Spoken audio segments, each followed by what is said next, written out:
Hello,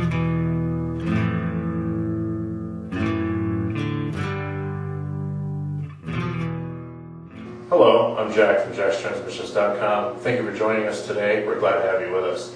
Today we're going to talk about 2G transfer cases and the 2G all-wheel drive tranny.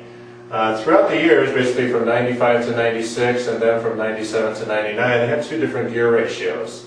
And basically you had a different gear ratio in the transfer case and a different gear ratio in the tranny from 95 to 96 and then 97 to 99.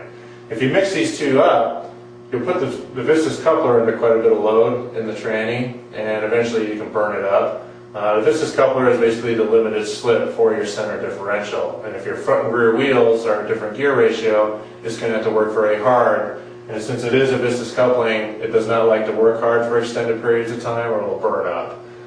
So that's a problem. And also the center differential itself, if we're talking about spider gears, thrust washers, things like that can wear down over time too if it has to work hard for extended periods. So what we're going to do here is we're going to show you the difference between these two, the two different gear ratios, and simple ways to check it without having to take your transfer case or your tranny apart to verify that you have the right ratio. To check the transfer case is very simple. What we do is we take a whiteout marker and we mark the coupler of the transfer case and something that's going to stay in one spot, like the seal right here. We'll mark that too so they're lined together. And on the output side, we're going to mark the output shaft and the seal as well. And what we're going to do is we're going to turn the coupler a number of revolutions until the output shaft lines back up to our marks that we have here. And depending on the number of revolutions will tell us what gear ratio we have in this transfer case, if we have an early or a late ratio. Now on the board here we have, for the transfer case, we have a total of 12 turns. If we have 12 turns on the coupler and we line these back up, we have an early transfer case. If it takes a total of 14 turns, we have a late transfer case. So I'm going to take an old output shaft here, and I'm going to go ahead and turn the coupler 12 revolutions first to see if it lines back up at the output side. We got 1, 2, 3, 4, 5, 6, 7, 8, 9, 10, 11, 12. Oh, almost went over. So we got 12 revolutions here. And to check on the output shaft side here, and we see that they're now lined up. So we don't have an early T case. We're going to go ahead and turn it another 2 revolutions to make it a total of 14. 1, 2, and see if we line back up. And we do. So we have a late transfer case. So we know now this transfer case is a late unit. Now we need to check to make sure that our tranny also has the late gear ratio to match this transfer case. Now this is also very simple.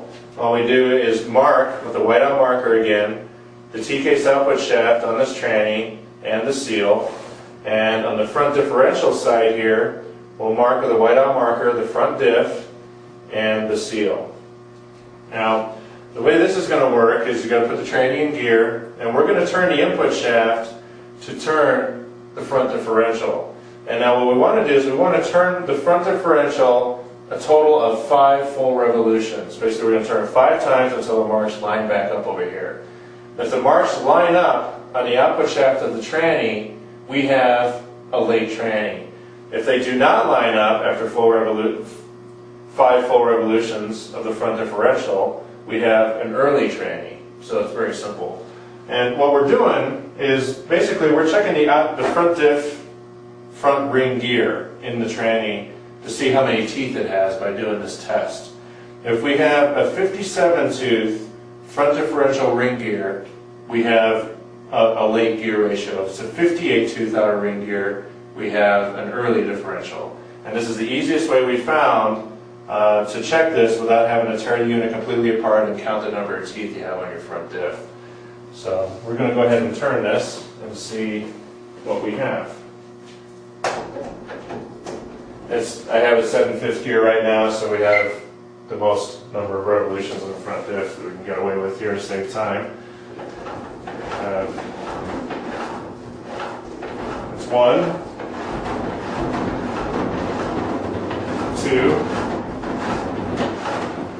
3, 4. Now the fifth one, I'm going to make sure we line it up real close. That's perfect. So we have the whiteout marks lined up after 5 revolutions here. Now we're going to just pull our disc out and check our output shafts. We can see right here they line up absolutely perfectly, which means that we have a late tranny. So we have a matching set here of late transfer case, which took 14 revolutions to line up here, and we have a late tranny that took 5 full revolutions of the front diff to match the output shaft here. And that's it for that.